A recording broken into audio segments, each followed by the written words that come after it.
Màggalu Tuuba 18 safar 18 safar 18 safar 18 safar Màggalu Tuuba.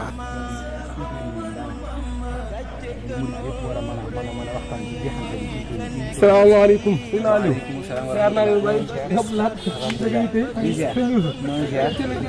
si la leen nekk ni tuuti wax ki dañ nekkoon tuuti nii loolu baax na waaye sëñ bi benn fanu safar ji nañ ci wax ba keroog màggal ga li ma bëgg ci dëkk bi mooy ceebu ji nag maa bi moom ba ko fi kenn togg ci benn fan gi ba keroog màggal day ganaar yi diyee ak xar yi ak nag yi waaw soo bi mën a ataaya jasmine yi nga xam ne bu baxee da ngay def xel loolu baax na ci benn fanu safar gi wàccaay bu ñu ko Cees ak Mbuur ak Dakar yóbbul